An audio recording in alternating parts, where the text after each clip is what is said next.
कभी किसी ने बिना हाय हेलो किए सीधा आपके दिमाग पर दस्तक दी है। सोचिए, रात के 11 बजे एक मैसेज आता है। आजकल तुम्हें ठीक से नींद नहीं आती।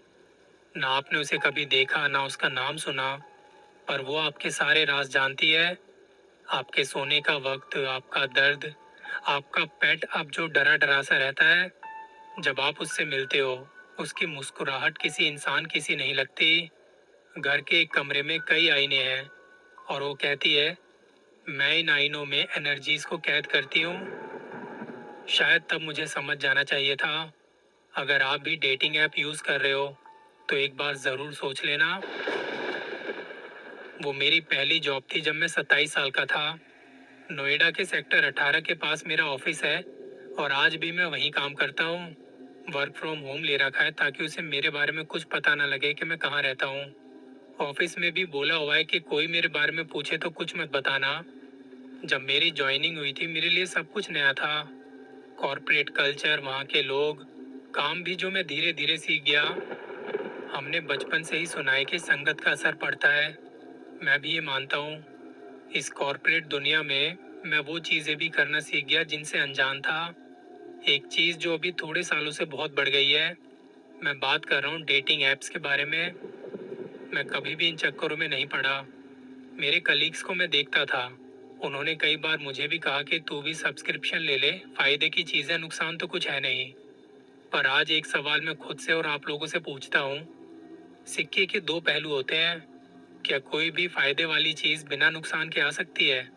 कुछ ना कुछ तो सेक्रीफाइस करना पड़ता है। एक दिन ऑफिस की कोई पार्टी हो रही थी। कंपनी की तरफ से एक फार्म हाउस बुक किया गया।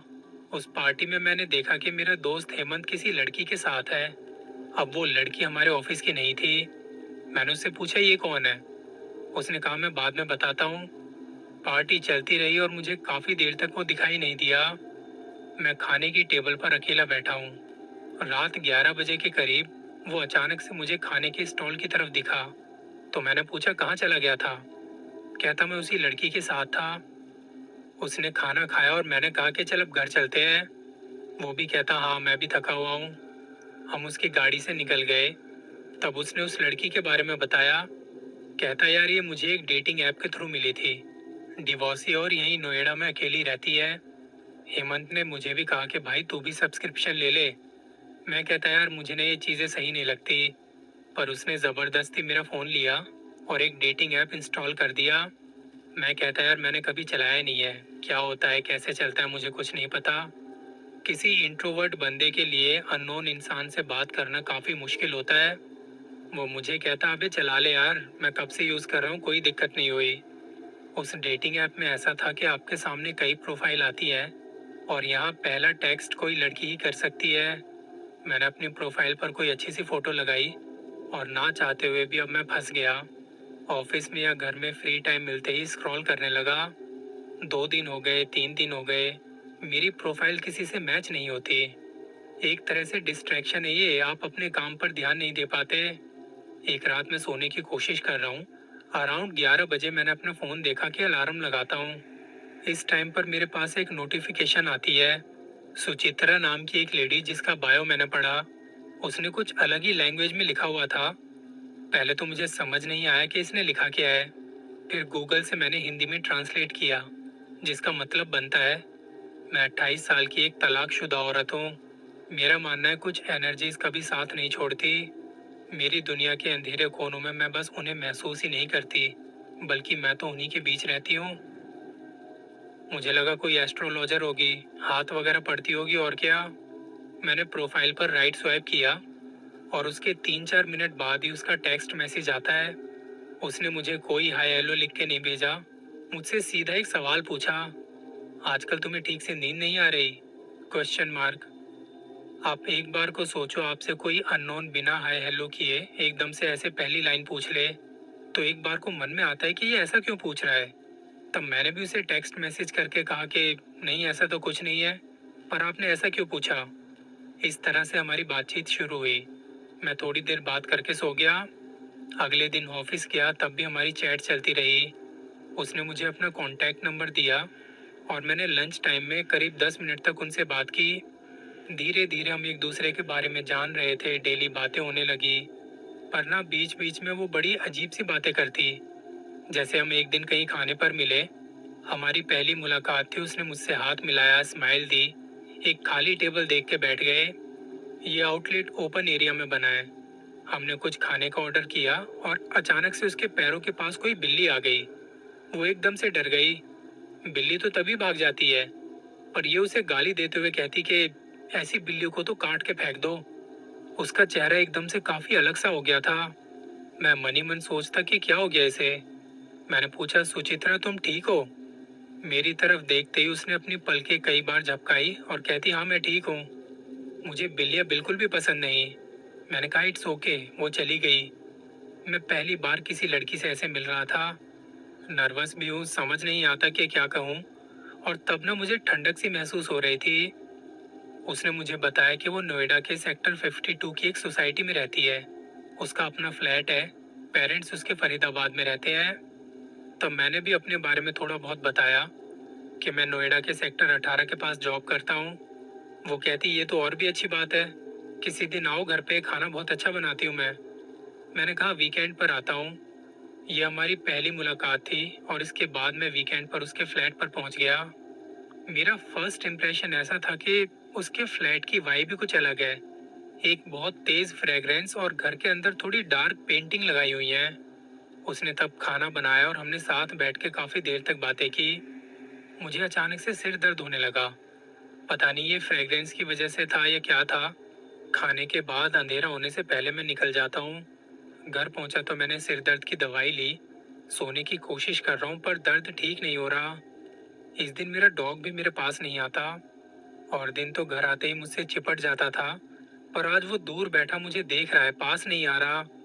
मैं उठ के खुद उसके पास गया तो वो भाग गया, दूसरे कमरे में चला गया। खैर आके मैं सोने लगा। शायद नींद पूरी ना होने की वजह से सर दर्द हो रहा हो। आधी रात लगभग 3 बजे मेरी आंख खुल गई। कोई बहुत बुरा सपना देखा था मैंने। मुझे फील हो रहा था कोई लड़की है जिसे मैं जानता नहीं और वो मेरे कान के पास आके कुछ कह रही है। मुझे पसीना आने लगा था। उठ के पानी लेने गया और घर में ना मुझे बहुत घुटन सी हो रही थी। बार बार ऐसा लगता कोई है मेरे आसपास। मैं खुद को समझाता कि कुछ भी ऐसा नहीं है और जाके सो गया। सुबह उठा तो सिर दर्द गायब था। उसका मैसेज आता है, गुड मॉर्निंग। रात में ठीक से नींद आई? मैंने कहा, नहीं यार। और ये 3-4 रातों तक मेरे साथ ऐसा ही होता रहा। मैं 3 बजे जाग जाता हूँ, मुझे घबराहट होने लगती है। ऐसा लगता है कोई लड़की मेरे कान के पास आके कुछ कह रही है। और सुबह ये मुझसे डेली पूछती है, रात में ठीक से सोए? मेरे मन में ये था कि इसे क्या बताऊं। इससे पहले हमारी जब भी मीटिंग हुई थी, उसने अपनी पास्ट लाइफ के बारे में बताया कि उसके एक्स हस्बैंड के साथ कैसे रिलेशन थे और इनका डिवोर्स क्यों हुआ, वगैरह वगैरह। मुझे ये था कि एक तो ये पहले ही टूटी हुई है और मेरा ऐसा कुछ कहना सही नहीं है। मैं उसके सामने नॉर्मल रहने की कोशिश करता हूँ कि मेरी लाइफ में जो चल रहा है चलने दो, इसके सामने कोई बात नहीं करनी। एक दिन मैं उसके घर गया तो मैंने नोटिस किया कि यहाँ एक कमरा हमेशा बंद रहता है। अभी तक मैं जितनी भी बार आया हूँ, मुझे ये कमरा कभी खुला नहीं दिखा।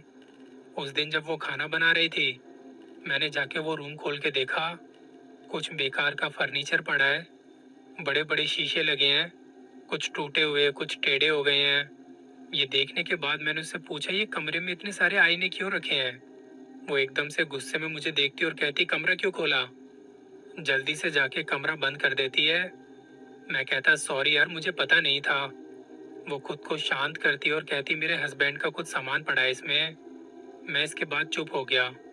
तो वो मुझे मनाते हुए कहती है, आहिस्ता से मेरे कान के पास आके, तुम्हें पता है इतने सारे आईने मैंने क्यों रखे हुए हैं? मैं इनमें एनर्जीज को कैद करके रखती हूँ। और हंसते हुए वापस किचन में चली गई। अभी मैं जिस पोजीशन में बैठा था बैठा रहा। मुझे कुछ याद आने लगा। रात में मुझे कुछ ऐसी ही विस्परिंग सुनाई देती है। मुझे अब तक समझ जाना चाहिए था कि ये जो कुछ भी हो रहा है, सिर दर्द होना, मेरे कुत्ते का मुझसे दूर रहना, घर में एक अजीब सी नेगेटिव वाइब, इन सब का कनेक्शन यहीं से है। पर मैं यहाँ भी ये सब इग्नोर कर देता हूँ। खाना बना के वो आई और कहती कि हाथ धो लो, साथ बैठ के खाते हैं। खाना खाते हुए मैंने कहा, यार तुम ना, पता है पिछले कुछ दिनों से बहुत बदली बदली सी लग रही हो। जब तुमसे फर्स्ट टाइम मिला था तुम कितनी काम थी।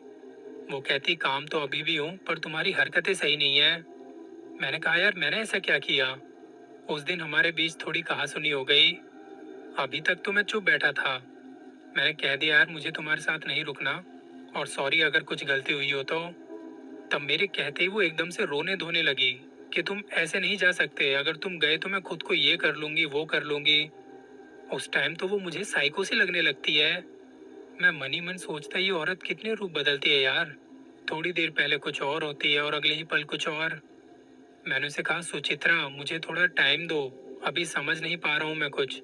वो बार बार कहती तुम कहीं नहीं जा सकते, मुझे पता है तुम भी मुझे छोड़ के चले जाओगे। इस टाइम मैं भी थोड़ा घबरा गया कि यार ये तो बहुत ही अजीब बंदी है और वो मेरी तरफ घूरे जा रही थी। मैं उसके पास गया और उसके कंधे पर हाथ रखते हुए चुप करवाया कि ऐसा कुछ भी नहीं है जैसा तुम सोच रही हो। तब जाके वो शांत हुई। जब उसे लगा कि अब सब सही है तो उसने कहा कि जल्दी मिलना। वहां से आने के बाद आज भी सिर दर्द होने लगा, बहुत थका हुआ सा महसूस कर रहा था, जैसे किसी ने मेरी सारी एनर्जी खींच ली हो। मैं बैठा बैठा इस बारे में सोचने लगा। जब से मैं इससे मिला हूँ मेरी हेल्थ खराब होती जा रही है। मेरा डॉग मेरे पास नहीं आता, रात को सोता हूँ तो डरावने सपने आने लगते हैं। भूख लगनी बंद हो गई, मेरे घर की वाइब बदल गई है, पौधे मुरझा गए हैं। समझ नहीं आ रहा था ये सब मेरे साथ क्या हो रहा है। मैंने सोचा इस बारे में किसी से बात करूं। तब मुझे पता नहीं क्यों ऐसा लगता है कि मुझे सुचित्रा से बात करनी चाहिए। मैं अगले दिन उसके घर गया। आज वो काफी अच्छे मूड में लग रही थी। उसने मेरे लिए सूजी का हलवा बनाया। सोच के आया था कि उससे कहूंगा ये सब, पर यहाँ आते ही कुछ भी नहीं बोल पाता। उल्टा मैंने उसे सॉरी कहा कि कल गलती हो गई थी, अब से ऐसा कुछ भी नहीं करूंगा। मीटिंग के बाद मैंने कहा कि अब चलता हूँ। उसने कहा जल्दी मिलना। मैं बाहर आके अपने शूज पहन रहा हूँ और मुझे हल्का सा अपने पीछे दिखाई देता है वो खड़ी मुझे घूर रही है। उसकी स्माइल इतनी क्रीपी और वाइड थी, ऐसा तो मैंने फिल्मों में ही देखा था। मतलब अपने दोनों हाथ पकड़ के चुपचाप खड़ी बस मुझे ही देख रही है। बहुत भयानक लग रही थी वो। मुझे पसीने आने लगे। तब मैंने जूते पहने और बिना पीछे देखे बिना कुछ रिएक्ट किए निकल गया। वो पीछे से बाय बाय करती रह गई पर मैंने कोई जवाब नहीं दिया। अब मैं डरा हुआ था। मैंने ना तो उसे ब्लॉक किया ना अपनी प्रोफाइल डिलीट करी, क्योंकि मैं फंस गया था। वहां से उसके मैसेज आए जा रहे हैं कि क्या हुआ तुम्हें, तुमने बाय भी नहीं कहा। मैंने उसे रिप्लाई किया यार मुझे ना थोड़ा जल्दी निकलना था और भूल गया। वो कहती है ऐसा मत करा करो, अब हमारी एनर्जीज कनेक्टेड है, ना तो तुम दूर रह सकते हो ना मैं। और भी पता नहीं क्या क्या बोलती चली गई। मुझे कुछ समझ नहीं आता कि क्या करूं, कहाँ फंस गया मैं। मैंने इसके बारे में अभी तक किसी को कुछ भी नहीं बताया। घर पहुंचा तो आज भी शरीर थका हुआ सा लग रहा है, सिर दर्द है। एक गिलास पानी लेके बैठा। पानी पी रहा हूं तो मुझे उसका कलर लाल सा नजर आया। वो पानी जाके मैंने सिंक में फेंका और देखा तो मेरी नाक से खून निकल रहा है। मैं जब पानी पी रहा था तो मुझे पता नहीं चला और खून की कुछ ड्रॉप पानी में गिर गई। ऐसा मेरे साथ कभी नहीं हुआ था। मैंने कॉटन से खून रोकने की कोशिश की, ठंडा पानी सिर पे डाला, बर्फ लगाई। जब खून रुका तो मैं गया पास के क्लिनिक पे। डॉक्टर को दिखाया कहीं ये ज्यादा ना हो जाए। डॉक्टर कहते कुछ भी नहीं है, हो सकता है गर्मी की वजह से हो रहा हो। तब मुझे समझ नहीं आता कि डॉक्टर साहब ये क्या कह रहे हैं, क्योंकि ये बात है दिसंबर की और यहाँ दिल्ली एनसीआर में बहुत ठंड होती है। उन्होंने मुझे मेडिसिन लिख के दे दी, दवाइयाँ टाइम से लो ठीक हो जाओगे। अगर कुछ बात होती है तो हम बैठे हैं ना यहाँ। मैं घर वापस आ गया कि यार ये सब कुछ बहुत ज़्यादा हो रहा है। तब मैंने हिम्मत करते हुए अपने दोस्त हेमंत को कॉल किया। मैंने उसे बताया यार कि मेरे साथ ऐसा ऐसा कुछ हो रहा है, मेरी हालत ख़राब है, मैं डरा हुआ हूँ, पता नहीं क्या होगा। वो कहता भाई तूने पहले क्यों नहीं बताया। सुन, मेरा एक दोस्त है जिसके अंकल इन सब कामों में इन्वॉल्व हैं। वो रेकी वगैरह करते हैं, हीलर है। मुझे लगता है वो हमें देख के बता सकते हैं, क्योंकि मुझे ये बात कुछ और ही लग रही है। उसने कहा तू सबसे पहले उसे ब्लॉक कर। मैंने कहा नहीं यार वो थोड़ी पागल टाइप है, उसे मेरे घर का पता है, यहाँ आके हंगामा खड़ा कर देगी। कहा चल तो ठीक है, मैं तेरे घर आ रहा हूँ फिर उनके पास चलते हैं। तूने दवाई तो ले ली ना, खून अब बंद है। मैं कहता हाँ तू आ जा। थोड़ी देर में वो आया और हम चल दिए। रास्ते भर उसने मुझसे बातें की और बोलता तूने ये सब पहले क्यों नहीं बताया। मैं कहता यार मुझे खुद समझ नहीं आ रहा था कि ये क्या हो रहा है। 1 सवा घंटे ड्राइव करने के बाद हम वहाँ पहुँचे। उन्हें मैंने सारी बात बताई। इनके कुछ तरीके होते हैं पता करने के। उन्होंने एक बड़ी सी कॉपर की प्लेट में पानी डाला और नमक डाल दिया।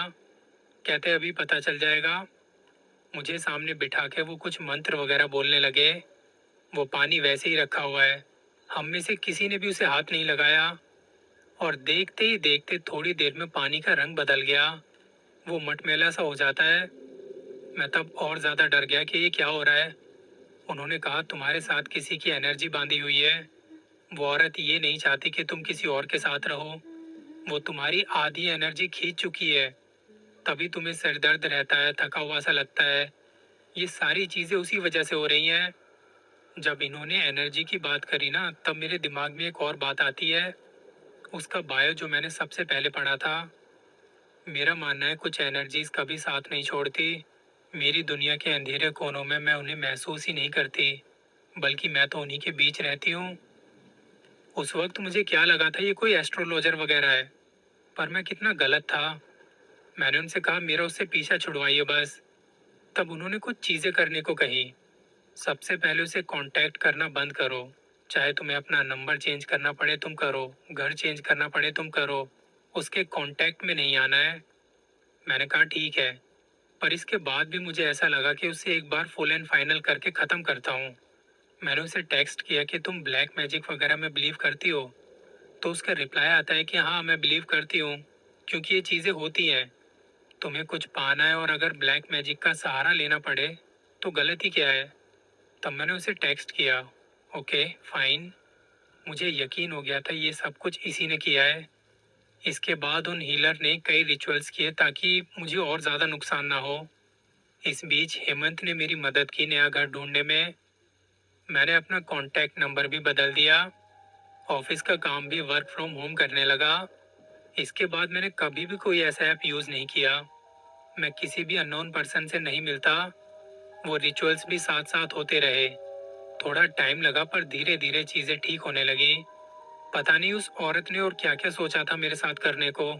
सच कहूँ तो मुझे आज भी डर लगता है कहीं उसे मेरे बारे में पता न चल जाए मैं कहाँ रहता हूँ। अभी मेरे घर का एड्रेस या तो हेमंत को पता है या मेरे ऑफिस में एचआर को। ये डेटिंग ऐप यूज़ करने वालों के लिए एक छोटा सा मैसेज है। किसी अननोन पर्सन से मिलने से पहले इस कहानी को ज़रूर याद रखना। मैंने कई केसेस देखे हैं, कितने स्कैम होते हैं। ध्यान रखिए, क्योंकि ये चीज़ें आपको मेंटली और फिजिकली दोनों तरह से नुकसान पहुंचा सकती हैं। जल्दी मिलेंगे किसी नई कहानी के साथ।